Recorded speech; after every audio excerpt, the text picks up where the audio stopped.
ከዚሁ ጋር በተገናኘ በገቢ አሰባሰብ ዘርፍ የተከናወኑ የማሻሻያ ስራዎች የኢትዮጵያን የገቢ አሰባሰብ በዘላቂነት ያሳደጉ ስለመሆናቸው የገቢዎች ሚኒስትር አይናለም ንጉሴ ተናግረዋል። በግባችን እንዳስቀመጥነው ዘላቂ የገቢ እድገት ኢኮኖሚውን በዘላቂነት የሚደግፍ ወደ ሉዓላዊነት የሚወስደን ገቢ ከሀገር ውስጥ መመንጨት አለበት ነው። ያንን ከማሳካት አንፃር እንግዲህ በ2011 የፌደራል መንግስት 198 ቢሊዮን ብቻ ታክስ ይሰበስብ ነበር። ወደ ኋላ የተወሰነ አመት ብንሄድ ደግሞ ከ50 በታች ቁጥሮች ነበሩ። ስለዚህ የታክስ ገቢ ደረጃ በደረጃ በተለይ የማክሮ ኢኮኖሚክ ሪፎርም በተሟላ ሁኔታ ከተተገበረ በኋላ በ2017 900 ቢሊዮን ሰብስበናል በፌደራል መንግስት ብቻ። በ2018 ደግሞ በያዝነው ባለፈው 6 ወር 709 ቢሊዮን ሰብስበናል። ከያዝነው እቅድ ከፍ ያለ ከእቅዳችን አንፃር ወደ 68 ቢሊዮን እድገት ያለው ካለፈው አመት ተመሳሳይ 6 ወር አንፃር ደግሞ 258 ቢሊዮን እድገት ያለው ገቢ ተሰብስቧል ማለት ነው። ይሄ የታክስ አስተዳደሩ ብቻ ሳይሆን የመንግስት በየደረጃው ያሉ አካላት ድጋፍ የግብር ከፋዮች ደግሞ ትልቅ ኮሚትመንት ሀገርን ለመለወጥ ያለባቸውን ኃላፊነት ለመወጣት ያላችሁ ቁርጠኝነት ውጤት ስለሆነ በዚሁ አጋጣሚ ላመሰግናችሁ እወዳለሁ። በኢትዮጵያ የተደረገው የገንዘብ ፖሊሲ ማሻሻያ የኢትዮጵያ መገለጫ የነበረውን የውጭ ምንዛሬ እጥረት ታሪክ ያደረገ እንደሆነ ደግሞ የብሔራዊ ባንክ ገዢ ዶክተር ኢዮብ ተካልኝ ገልጸዋል። ፋይናንስ ዘርፍ ውስጥ የነበሩትን ውስንነቶች በመፍታት ዘርፉ ራሱን ችሎ እንዲቆምና ተወዳዳሪ እንዲሆን የሚያስችሉ ተግባራት በማሻሻያዎቹ መሰራታቸውንም የብሔራዊ ባንክ ገዢው ጠቁመዋል።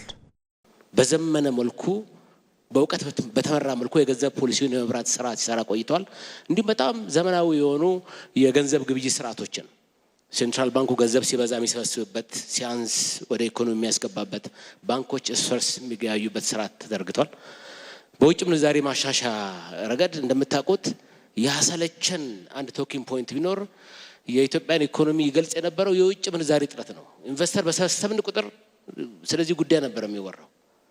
ይሄን የቀየረ ፈንዳመንታሊ አዲስ ስርዓት ነው ይሄ ሪፎርም የዘረጋው።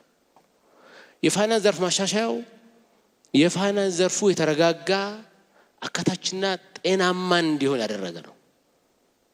ቀደም ለተነሳው ለምሳሌ ሲቢን ብንመለከት እጅግ አሳሳቢ የሆነ የገንዘብ ሚኒስቴር የልማት ድርጅቶችና የሲቢ ጥልፍልፍ የኢትዮጵያን የፋይናንስና የኢኮኖሚ ስርዓት አደገኛ ሁኔታ ውስጥ ሲከት የነበረ ነው። ይሄንን በመፍታት ሲቢ ካፒታላይዝድ ሆኖ ሰሞኑን እንደሰማችሁት 2 ትሪሊየን አሴት አለኝ ብሎ የሚኮራ ተቋም ወደ መሆን መጥቷል። ይሄ የሪፎርሙ ውጤት ነው።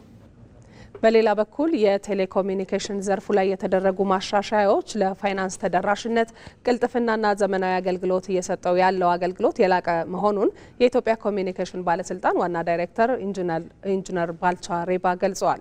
በቴሌኮሙኒኬሽን ዘርፍ የተደረጉ ማሻሻያዎች አዳዲስ ኦፕሬተሮችን ወደ ስራ ከማስገባት ጀምሮ የኔትወርክ ተደራሽነትና የሞባይል ተጠቃሚዎችን ቁጥር በከፍተኛ ደረጃም ስለማሳደጉ አብራርተዋል። የሞባይል ኔትወርክ እድገትንም ስናይ በለውጡ መባቻ ከነበረበት 37.5 ሚሊዮን ዛሬ 96 ሚሊዮን ላይ ደርሷል። የኢንተርኔት ተጠቃሚ ቁጥርም ከ17 ሚሊዮን ወደ 58 ሚሊዮን አድጓል። የቴሌኮም መሰረተ ልማት እድገትንም ስናይ በ2011 ወደ 7100 ታወርስ ነበሩ በመላ ሀገሪቱ፣ ዛሬ ወደ 13500 ከፍ ብሏል። የዓለም አቀፍ በር ወይም ኢንተርናሽናል ጌትዌይ ካፓሲቲ የምንለውን ብናይ በ2011 ከ1 ቴራባይት ፐር ሰከንድ በታች ነበር። ዛሬ በሁለቱም ኦፐሬተሮች አንድ ላይ ተደምሮ 3.84 ቴራባይት ፐር ሰከንድ ባንድዊድዝ ወይም ካፓሲቲ መሸከም የሚችል ኔትወርክ አቅም ገንብተናል። ከሞባይል ኔትወርክ የህዝብና መልክዓ ምድር ሽፋን አንጻርም ስናይ በ2011 አካባቢ በሁለተኛው ትውልድ ወይም 2G ኔትወርክ ላይ የተመሰረቱ ብቻ ነበሩ። ዛሬ በእነዚህ 7 ዓመታት በተደረገው የማስፋፊያ ስራ የህዝብ ሽፋን በተለይ በ3G ከ85% በ2017 መጨረሻ ወደ 98.8 አድጓል። የፎርጂን የህዝብ ብዛት ሽፋን ስናይ በ2011 7% ብቻ ነበር። ዛሬ 71% ላይ ደርሰናል።